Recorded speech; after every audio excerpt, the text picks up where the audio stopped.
They say the road never sleeps, but what they don't tell you is sometimes it watches.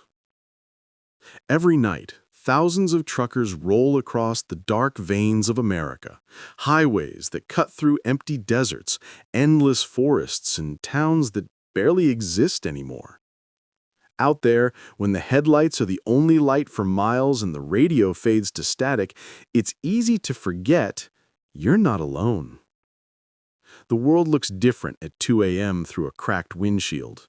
Gas stations glow like tiny islands in an ocean of black, and the sound of your tires humming against asphalt becomes the only heartbeat you can trust. Every shadow on the shoulder, every shape in your mirrors, your tired eyes start to play tricks on you. Or at least you hope they do.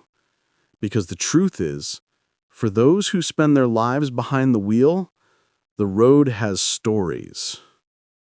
You see, truckers hear things the rest of us don't. They drive through towns where old diners are boarded up, where the lights flicker, but no one lives there anymore. They stop at rest areas where payphones still hang on the wall, receivers swinging, even though they haven't worked in decades.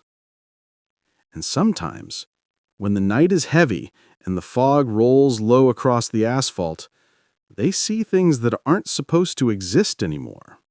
Figures walking on the side of the highway where no cars have crashed, voices coming through CB radios on channels that haven't been used since the 80s, and shapes in the rearview mirror that vanish the moment you look twice. It's not superstition. It's not campfire talk. Ask any long-haul driver and they'll tell you, the road remembers. Everything that's ever happened on it leaves a mark. There's an unwritten rule among truckers. Never stop for too long in the same place, and never pick up a hitchhiker after midnight. Because sometimes the people you meet out there aren't people anymore. Imagine it. You've been driving for 16 hours. Your eyelids feel like sandpaper, your coffee's gone cold, and the road ahead looks like it'll never end. You haven't seen another car in half an hour. Then suddenly, out of the corner of your eye, you spot something. A person standing on the shoulder.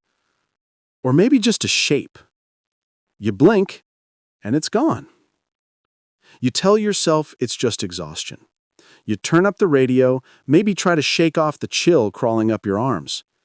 But the next mile, it's there again. This time, closer. And before you can even process what you're seeing, your radio crackles to life and a voice you've never heard before says, "Keep driving." That's the kind of thing truckers don't write down. They talk about it in hushed tones at greasy diners where the smell of burnt coffee mixes with diesel and rain. They tell each other stories, not because they want to scare anyone, but because sometimes they just need to get it out.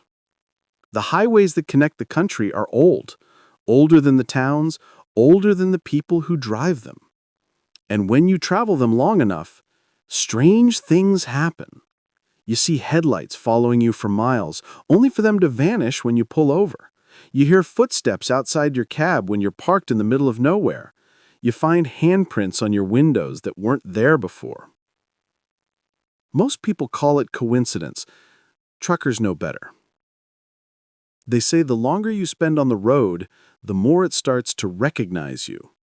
Like it's testing you, seeing how much fear you can take before you finally turn off your engine and never come back. And the scariest part? Some of them never do come back. Because sometimes when a truck disappears off the map, it's not because of bad weather or bad luck. It's because something or someone was waiting. So tonight, we're diving deep into the world most people never see.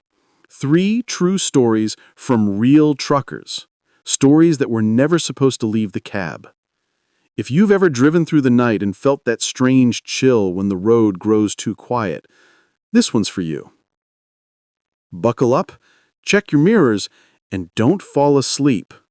Because once you've heard what happens out there, you'll never look at an empty highway the same way again. Section 2. The Woman in the Ditch. It was just past midnight on a long, lonely stretch of Highway 61 in Louisiana, a road known to truckers as the Devil's Backbone. Truck driver Mike Patterson had been hauling steel beams from Baton Rouge to Memphis. 14 hours behind the wheel, his eyes were dry, his knuckles white from gripping the steering wheel. He'd already passed his legal drive limit, but the dispatcher promised him a bonus if he made it by dawn. The night air was thick and sticky, the kind of southern humidity that fogged up the windows and made every breath feel heavy. His only company was the sound of the tires against the asphalt and a crackling old country station fading in and out of static. The fog rolled in slowly at first. Then it thickened, swallowing the yellow lines on the road until he couldn't tell where the pavement ended and the swamp began. He leaned forward, squinting, when suddenly his headlights caught something white at the edge of the road. A figure. He hit the brakes hard. The rig hissed and groaned as it came to a stop. Standing there, illuminated in his headlights, was a woman, barefoot. Her clothes were soaked and torn, clinging to her thin frame. Her long, dark hair stuck to her face, and when she lifted her head, Mike saw her eyes, wide, desperate, and full of something that made his stomach twist. She lifted one trembling arm and pointed down toward the ditch beside the highway. Mike jumped out of the cab, grabbing his flashlight from the door.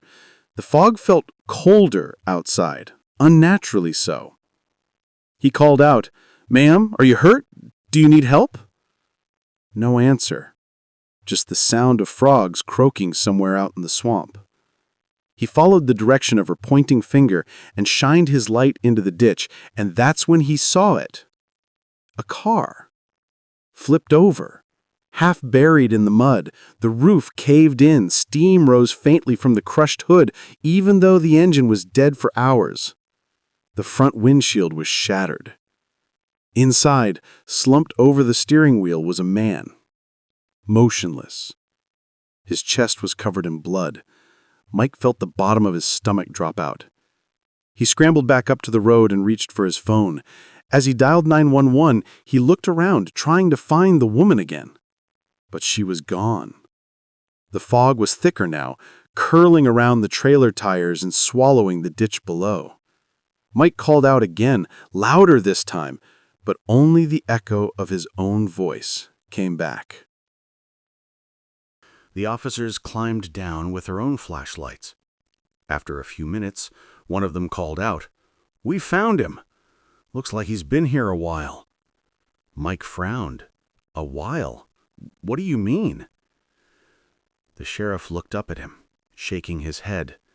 "That car's been there at least 3 days, son. The body's starting to bloat." Mike blinked, confused. "But there was a woman. She was here. She pointed me right to it." The sheriff's expression changed. Not disbelief, but something closer to pity.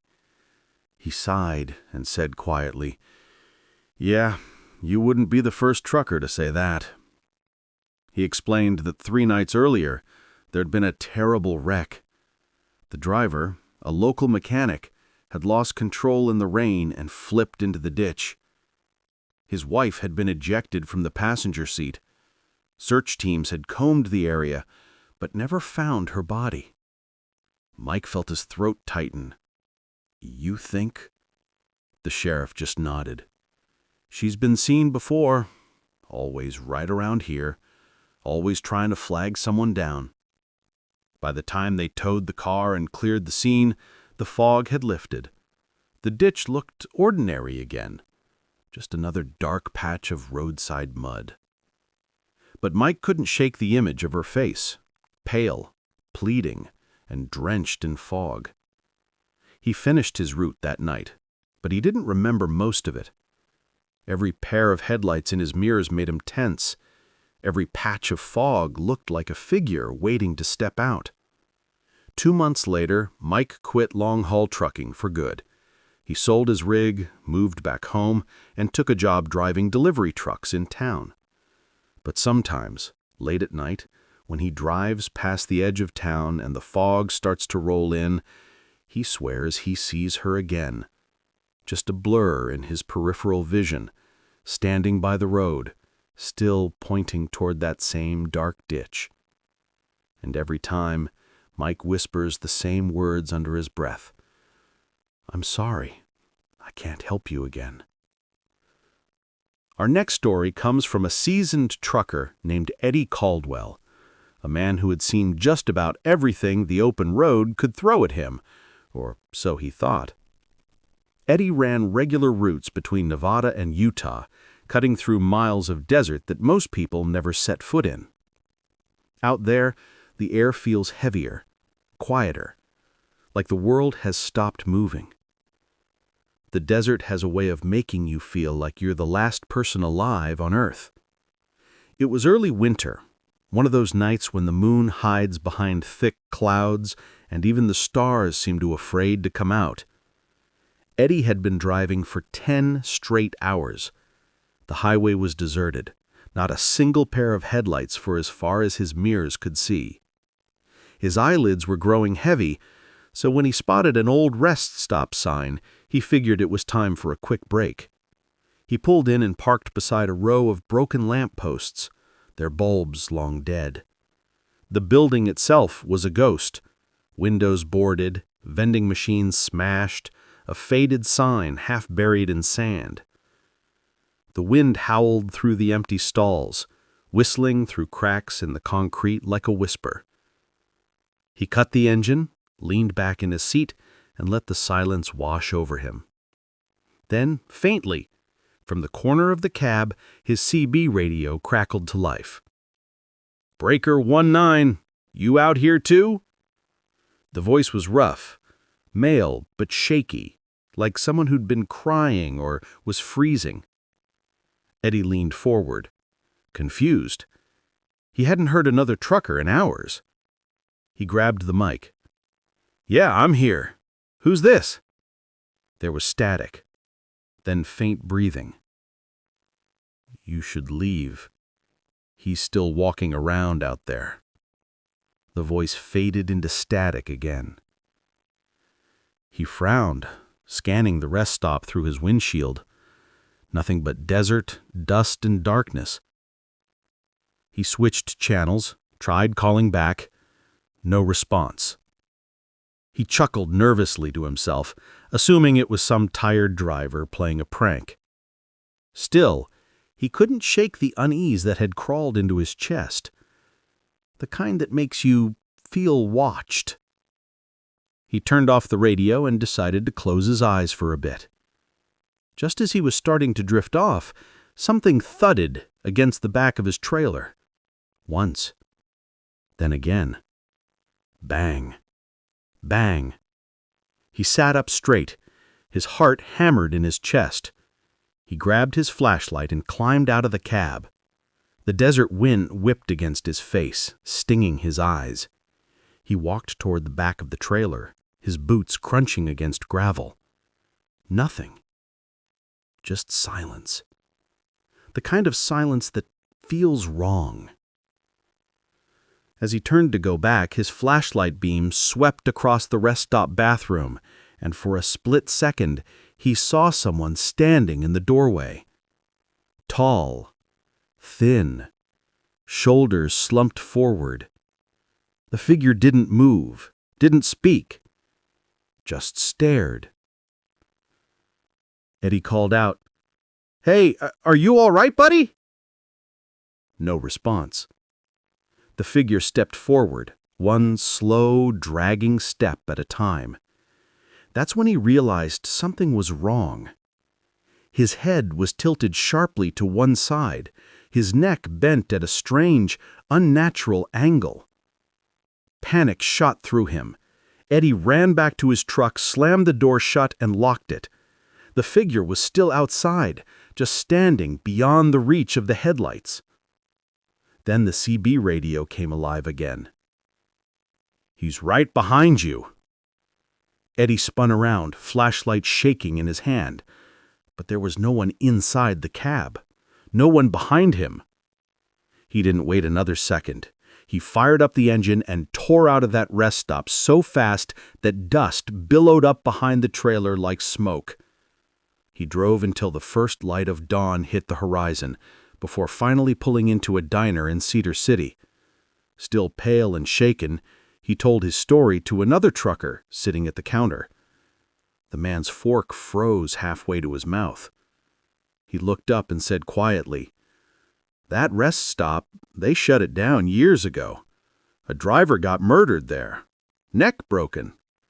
They never caught who did it." Eddie didn't touch his food. He didn't sleep that night either. A week later, when he passed that same stretch of highway, he noticed something in the distance.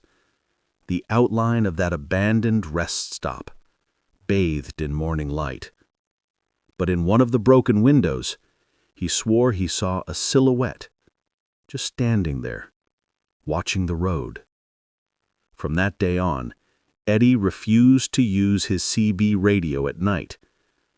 He said sometimes, even when it's turned off, he can still hear that faint voice whispering through the static. "You should leave. He's still walking around out there." Our final story comes from Jess Turner, one of the few female long-haul truckers based out of Oregon. She'd been on the road for nearly a decade, confident, level-headed, and respected by every driver who knew her. Jess wasn't the kind to scare easy. But one night, she found out that even the toughest truckers can meet something that makes the blood run cold. It happened on a stormy autumn night on a route through the Cascade Mountains. The weather had turned fast, rain hammering down in sheets so heavy her wipers couldn't keep up. The wind screamed through the trees, and every flash of lightning lit up the winding road ahead for just a second before plunging it back into pitch black. Jess was exhausted but focused, gripping the wheel tight as her rig groaned up the mountain slope. Her radio had long gone dead, no signal this high up, and the CB was nothing but hissing static. That's when she saw him. A lone figure on the side of the road, soaked to the bone, standing under a flickering road sign. He had one hand raised, trying to flag her down. He wore a gray jacket, his hood pulled low, and in his other hand he carried a small, leather suitcase. Jess hesitated. Every trucker knows you shouldn't pick up hitchhikers, especially not in weather like that. But something about this man, the way he was shivering, the look of pure hopelessness on his face made her slow down. She rolled to a stop beside him and leaned out the window. "Hey, you need a lift?" The man looked up, his face pale in the lightning flash. "Please, my car broke down a few miles back. I just need to get to the next town." His voice was soft, almost distant. Jess sighed, unlocked the passenger door, and waved him in. He climbed in slowly, dripping water onto the rubber floor mat. He held the suitcase tight to his chest and didn't look at her once. For the first few miles, they drove in silence. The rain drummed so hard on the windshield that it sounded like 1,000 nails. Jess tried to break the tension. "Rough night, huh? You picked a bad time to be out walking." He didn't answer, just kept staring out the window into the storm, his hand still gripping the suitcase like it contained something precious. After another stretch of silence, Jess tried again. "Where exactly are you headed?" The man turned his head slightly, just enough for her to see the corner of his face. "Home," he whispered. "Back to my family." Something in his tone gave her chills. She couldn't explain why, but it didn't sound right, like he was remembering something instead of expecting it. They drove another 10 miles before she glanced over to say something else, but the passenger seat was empty. The man was gone. The door was still closed. The seatbelt lay untouched. Only the suitcase remained, resting neatly on the seat beside her. Jess's fart pounded in her ears. She pulled over to the shoulder, breathing hard, headlights slicing through the sheets of rain. For a long moment, she just stared at the suitcase. Then, against every instinct screaming not to, she reached over and unlatched it. Inside were old, water-damaged photographs, black and white at first glance, then color on the newer ones. A smiling family, a man, a woman, and a little girl with a red ribbon in her hair. Every photo had the same car in the background, an old blue sedan. The last photo made her stomach twist. It showed the same man who'd just been in her truck, but he wasn't smiling. He was sitting behind the wheel of that sedan, his hand on the window, and next to the photo, tucked under the lining of the suitcase, was a newspaper clipping. The headline read, "Family killed in 1992 mountain crash. Father's body found miles from wreck." Jess slammed the suitcase shut and threw it onto the passenger floor. She shifted the truck into drive and took off, her hands trembling on the wheel. The rain seemed even heavier now, like the storm itself wanted to keep her from leaving that spot. When she finally made it to a 24-hour diner at the bottom of the pass, she stumbled in, pale and shaking. A few truckers looked up from their coffee as she sat down, still drenched. One of them, an older man with a gray beard, recognized the look on her face. "You all right there, miss?" Jess hesitated, then told him what had happened. The man on the road, the suitcase, the photos. When she finished, the diner fell silent. The old man leaned forward slowly and said, "That wasn't a hitchhiker. Every few years someone picks him up. The crash was up on mile marker 2120. Family never made it, but the father kept walking through that storm looking for help. Froze to death before morning." He looked her dead in the eyes. "If you see him again, don't stop. Just keep driving." Jess never did another night route through those mountains again. But sometimes, when the weather turns and rain starts pounding the cab, she swears she sees a man with a suitcase standing just beyond her headlights, watching her pass by. And every time, she whispers a quiet prayer that he finally finds his way home. Section 5. The road never forgets. So, what did we learn from these stories? That no matter how empty a road may seem, it's never truly deserted. Every mile, every rest stop, every curve in the highway carries memories, some beautiful and some far darker. Truckers know this better than anyone. They spend their lives chasing the horizon, always moving, always searching for the next stop. But out there, between the long stretches of silence, they see things that defy reason, things that don't fade with daylight. Because the truth is, the road never forgets. It remembers every crash, every broken promise, every final scream lost to the sound of rolling tires. Those memories don't disappear. They sink into the asphalt, soaked up like rain, waiting to be noticed again. Maybe that's why people like Mike, Eddie, and Jess can't shake what they saw. They weren't hallucinating. They weren't dreaming. They just happened to look a little too closely into the darkness, and the darkness looked right back. Highways are strange places when the world is asleep. The lines on the pavement start to blur, the hum of the engine becomes hypnotic, and time begins to lose its shape. Hours pass like minutes, and minutes feel like days. You start to forget where you've been, and sometimes even where you're going. But somewhere out there, just beyond the reach of your headlights, something else remembers. Maybe it's the ghosts of people who never made it home. Maybe it's the land itself, ancient, patient, and hungry for stories. Or maybe it's just the road whispering to those who listen too long. Ask any long-haul driver and they'll tell you the same thing. Every highway has a stretch you just don't stop on. Every route has that 1 mile marker you learn to drive past without looking. And every trucker has at least one night they'll never talk about again. Because the road can give you everything, freedom, money, solitude, but it always asks for something in return. Sometimes it's sleep, sometimes it's sanity, and sometimes it's a piece of your soul. And maybe that's why even now, as you listen to these stories, there's a small part of you that feels uneasy. A little chill that creeps up your neck when you imagine those empty highways.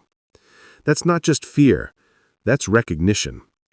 You've driven down dark roads before. You've seen shapes move in the corner of your eye. You felt that moment when your heart tells you something is out there, even if your mind says there's nothing at all. That's the road calling to you, softly, patiently, reminding you that it's still out there. So the next time you find yourself driving late at night, with the radio crackling and the fog rolling in thick, remember the stories you've heard tonight. Remember the woman waving from the ditch, the voice whispering through the CB radio, the man with the suitcase who never made it home. And if you ever see something standing by the side of the road, staring through the rain as you pass by, don't stop. Don't look back. Just keep driving. Because every highway is entitled to those memories. Every darkest night comes with its own specters. And sometimes the best way to show respect to the past is to know when to leave it alone. Because some passengers were never meant to make it to the other side. And out there, under the hum of the engine and the endless black sky, you'll understand what every trucker eventually learns. The road never forgets. And sometimes it remembers you.